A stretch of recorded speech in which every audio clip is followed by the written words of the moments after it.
ಕೋಲಾರ ಜಿಲ್ಲೆಯ ಮಾಲೂರು ತಾಲೂಕಿನ ಟೇಕಲ್ ಗ್ರಾಮದಲ್ಲಿ ಈ ಘಟನೆ ನಡೆದಿದೆ. ಜಂಗಲಹಳ್ಳಿ ಗ್ರಾಮದ ಪುರುಷೋತ್ತಮ್ ಎಂಬ ಯುವಕನೇ ಹತ್ಯೆಯಾದ ದುರ್ದೈವಿ.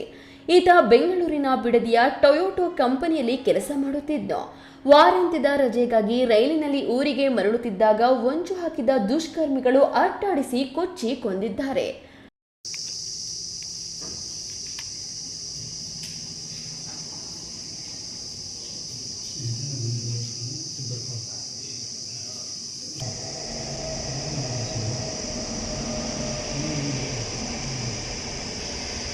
ಇನ್ನು ಘಟನೆಯ ಹಿನ್ನೆಲೆ ಹೇಳುವುದಾದರೆ, ಕೋಲಾರ ಬಸ್ ನಿಲ್ದಾಣದಲ್ಲಿ ದರ್ಶನ್ ಮತ್ತು ಸಂಜಯ್ ಎಂಬುವರು ಹುಡುಗಿಯ ಫೋಟೋ ತೆಗೆದರೆಂಬ ಕಾರಣಕ್ಕೆ ಪುರುಷೋತ್ತಮ್ ಮತ್ತು ಆತನ ಸ್ನೇಹಿತರು ಅವರಿಗೆ ಧರ್ಮದೇಟು ನೀಡಿದ್ರು.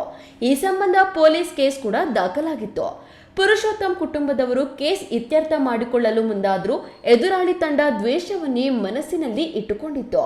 ನಿನ್ನೆ ರಾತ್ರಿ ರೈಲು ನಿಲ್ದಾಣದಿಂದ ಇಳಿಯುತ್ತಿದ್ದಂತೆ ಪುರುಷೋತ್ತಮ್ನನ್ನ ಸುಮಾರು ಅರ್ಧ ಕಿಲೋಮೀಟರ್ ಅಟ್ಟಾಡಿಸಿ ಆರೋಪಿಗಳು ಸಂತೆ ಮೈದಾನದ ಬಳಿ ಮಾರಕಾಸ್ತ್ರಗಳಿಂದ ಕೊಚ್ಚಿ ತಲೆ ಮೇಲೆ ಕಲ್ಲು ಎತ್ತಿ ಹಾಕಿ ಬರ್ಬರವಾಗಿ ಕೊಲೆ ಮಾಡಿದ್ದಾರೆ. ಘಟನಾ ಸ್ಥಳಕ್ಕೆ ಮಾಸ್ತಿ ಮತ್ತು ಟೇಕಲ್ ಪೊಲೀಸರು ಭೇಟಿ ನೀಡಿ ಪರಿಶೀಲನೆ ನಡೆಸಿದ್ದಾರೆ. ಸದ್ಯ ಸಿಸಿಟಿವಿ ದೃಶ್ಯಾವಳಿಗಳ ಆಧಾರದ ಮೇಲೆ ಪ್ರಮುಖ ಆರೋಪಿಗಳಾದ ದರ್ಶನ್ ಮತ್ತು ಸಂಜಯ್ ಎಂಬುವರನ್ನ ಪೊಲೀಸರು ವಶಕ್ಕೆ ಪಡೆದಿದ್ದು ಉಳಿದವರಿಗಾಗಿ ತನಿಖೆ ಚುರುಕುಗೊಳಿಸಿದ್ದಾರೆ.